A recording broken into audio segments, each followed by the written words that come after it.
So ಈ 4 ಮೃತರ ಶರೀರ ಇವತ್ತು ಸಂಜೆ ಬೆಳಗಾವಿಗೆ ತರೋದಕ್ಕೆ ಎಲ್ಲ ವ್ಯವಸ್ಥೆಯನ್ನು ಮಾಡಿದ್ದೇವೆ. ಅವರ ಕುಟುಂಬದವರಿಗೆ ಸರ್ಕಾರದ ವತಿಯಿಂದ ನಾನು ಈ ದುರ್ಘಟನೆಯಲ್ಲಿ ಆದಂತಹ ಪ್ರಾಣಹಾನಿಗೆ ಶೋಕವನ್ನು ವ್ಯಕ್ತಪಡಿಸ್ತೇನೆ.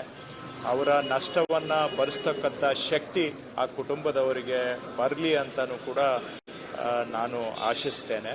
ಒಟ್ಟಾರೆ ಇದೊಂದು ಪರಿಹಾರ ಕೊಡ್ತೇವೆ, ಅದೇನು ದೊಡ್ಡ ವಿಷಯ ಅಲ್ಲ, ಅವು ಯಾವುದು ಮಾಡೋ ಮುಖ್ಯ ವಿಷಯ ಅಲ್ಲ. ಪರಿಹಾರ ನಾವು ಕೊಡ್ತೇವೆ. ಅವ್ರಿಗೆ ಬೇಕಾದಂಥ ಎಲ್ಲ ಖರ್ಚನ್ನು ಕೂಡ ನಾವು ಈಗಾಗಲೇ ಭರಿಸಿದ್ದೇವೆ. ಅದು ಏರ್ ಟಿಕೆಟ್ ಆಗಲಿ, ಬಾಡಿಯನ್ನು ತರೋದಕ್ಕೆ ಏರ್ ಲೈನ್ಗೆ ತಗಲ್ತಕ್ಕಂಥ ವೆಚ್ಚ ಆಗಲಿ, ಅವರ ಕುಟುಂಬದ ಸದಸ್ಯರು ಪ್ರವಾಸ ಮಾಡಲಿಕ್ಕೆ ಅದರ ವೆಚ್ಚ ಆಗಲಿ, ಇವೆಲ್ಲವನ್ನು ಕೂಡ ನಾವು ಸರ್ಕಾರದ ವತಿಯಿಂದ ಈಗಾಗಲೇ ಭರಿಸಿದ್ದೇವೆ.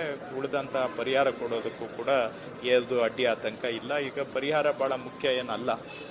ನಷ್ಟಕ್ಕೆ ಯಾವುದು ಪರಿಹಾರ, ಪ್ರಾಣ ನಷ್ಟಕ್ಕೆ ಯಾವ ಪರಿಹಾರನೂ ಸಮಾನ ಅಲ್ಲ.